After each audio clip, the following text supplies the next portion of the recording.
අයිබෝවන් අපිට දැන් ඉතුරු වෙලා තියෙන කර්මකාරක ගැන අනාගත සරල අනාගත ක්‍රියාපදයක් ඇති වාක්‍යයක් කොහොමද කර්මකාරකට හරවන්නේ කියලා. ඔබට දැන් තේරෙනවා ඇති කර්මකාරක හරවනකොට ආකෘතිය සම විටම එකයි බව. ඒ කියන්නේ අපි be verb එකක් දාලා past participle එක දාලා object එක subject එක කරනවා. හරිම ලේසි. දැන් future tense එකේ මතක තියාගන්න future tense එකේ කොහොමද තියන්නේ verb දෙකයිනේ. මේක බලමු the cake නෑ ඉස්සෙල්ලාම active එක ඔබට දාලා ඉන්නම්. I will make a cake. මම කේක් එකක් හදනවා. අනාගතයේ future simple tense කියන්නේ I will make a cake. දැන් මේක object form එක දානවා නම් cake ඉස්සරහට එන්න ඕනේ. A cake will make මොකක්ද වෙන්නේ? Will be made by me. Will make එක අපි be verb එක දානකොට will be made. දැන් be එක එතන වෙනස් වෙන්නම අවශ්‍ය නැහැ. දැන් ඔබ දන්නවා passive හදන්නේ be එකයි past participle එකයි කියලා. හරි. present simple එකට මොකද උනේ? be එක is එක්ක ආ වුණා. past simple එකට මොකද උනේ? be එක was or were වුණා. එතකොට present future simple එකට මොකද වෙන්නේ? be එක will be වෙනවා. මෙතනයි වෙනස වෙන්නේ. past participle එක එහෙම තියෙනවා. present simple එකට be එක are එක්ක is උනා. past එකට was නැත්නම් were උනා. future simple එකට will be වෙනවා be එක. එතකොට a cake will be made by me. Maths will be taught by Mr. Pereira. maths උගන්වන්නේ Mr. Pereira විසින් වෙයි අනාගතේ. එතකොට තව එකක් ඔබට මතකද? මං කියවනේ will be කියන එක අනාගතයේ හින්දා ලේසියෙන් වෙනස් වෙන්න පුළුවන් කියලා. can be, might be, should be, ought to be ඕනෙම modal verb එකත් will වෙනුවට එන්න පුළුවන්. ඒත් passive. දැන් will වෙනුවට will කියන්නේ definitely වෙන එකක් නේ. definite නැතුව වෙන ඕනෙම වචනයක් passive එකට will වෙනුවට දාන්න පුළුවන්. Maths might be taught by Mr. Pereira or it might be taught by Mrs. Silva. සමහර විට උගන්නයි. එතකොට will be එක අර modal verbs වගේම passive එකටත් මේ ඔක්කොම වෙනස් වෙන්න පුළුවන්. මම අද උගන්නන poem එක ඇත්තටම will be නෙමෙයි පාවිච්චි කරන්නේ can. Can be done. අපි poem එකට ගිහිල්ලා ඒක ඉතා ටිකක් සෑහෙන මේ කාව්‍යමය ගතියක් නම් නෑ එච්චර. මං කිව්වේ passive හරි අමාරු හොයන්න මේ කවි කියලා. හැබැයි අදහස ලස්සනයි. මේ ඉස්සෙල්ලා අපි මේ කවි දෙක බලාගෙන ඉමු.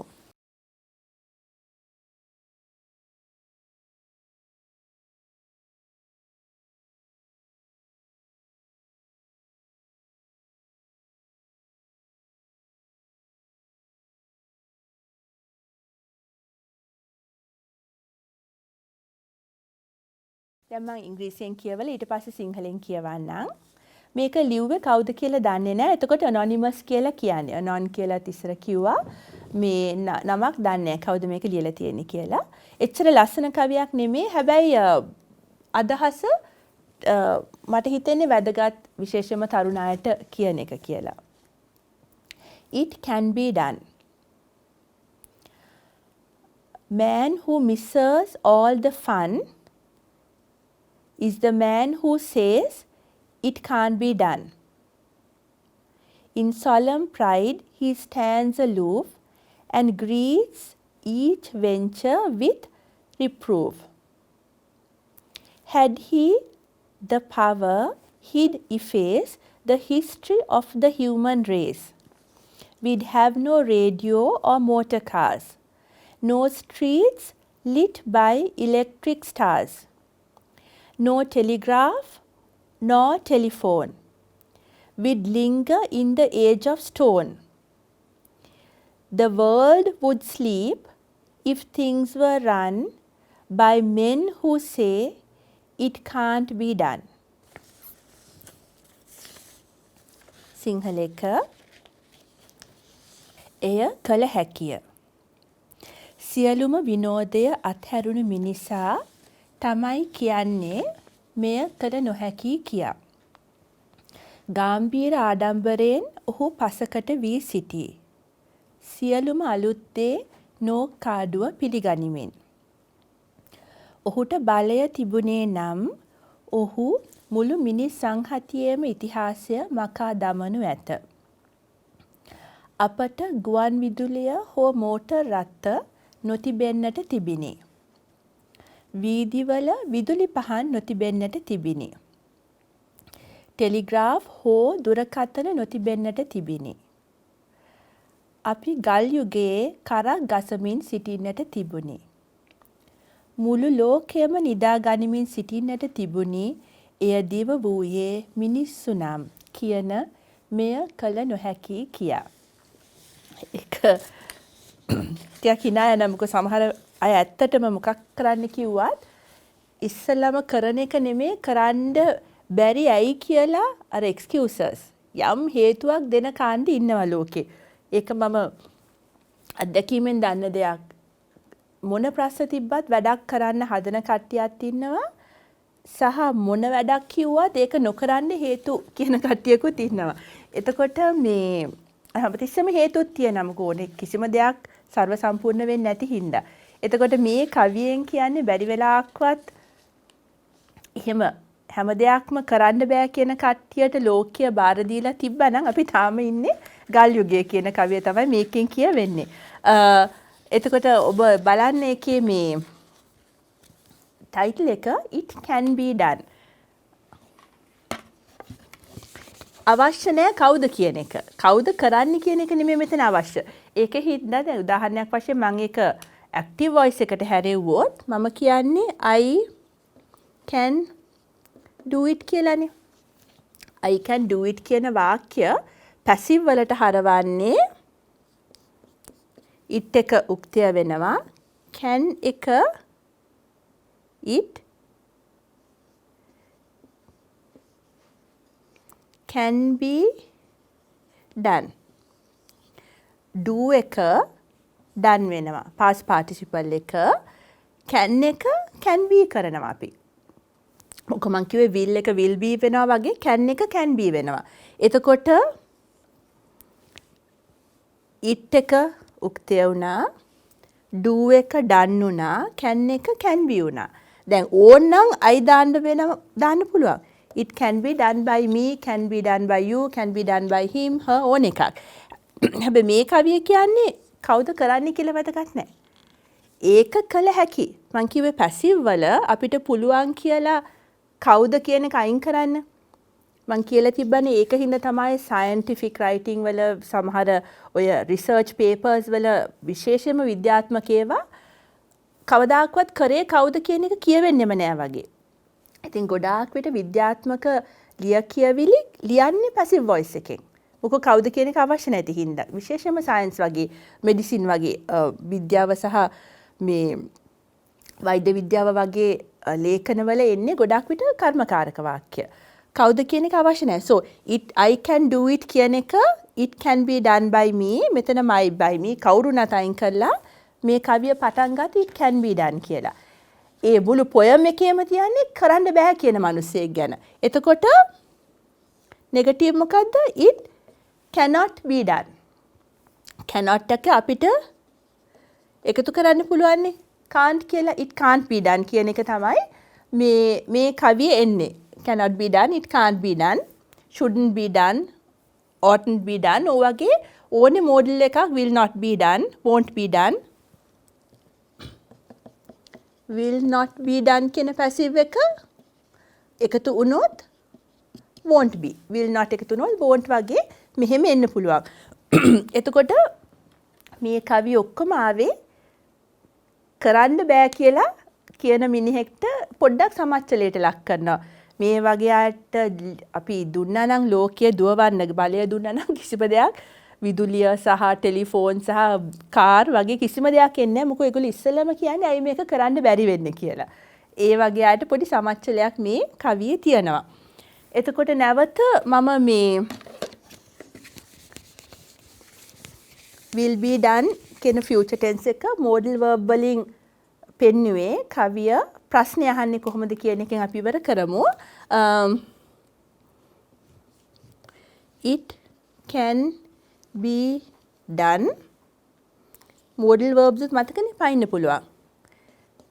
Can it be done? Can it be done? WH ප්‍රශ්නයක් අහන්න පුළුවන්. What can be done? What can be done කියන එක උක්තිය ගැන මහන හින්දා ඉන්වර්ෂන් එකේ නෙමේ කෙලින්ම normal form එකේ එන්නේ. ඔබට මතකනේ මං කිව්වා දැන් WH කියනකොට ප්‍රශ්න අපිට පොඩ්ඩක් යන් අනිත් tenses තුනටත්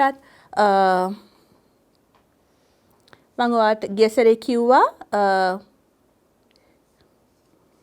you are loved by him. ප්‍රශ්න තුන් විදියක් අහන්න පුළුවන්. Are you loved by him?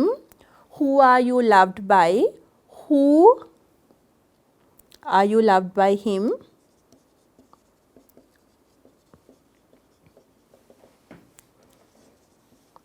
Question mark. Who are you loved by? එතකොට මේක දාමු.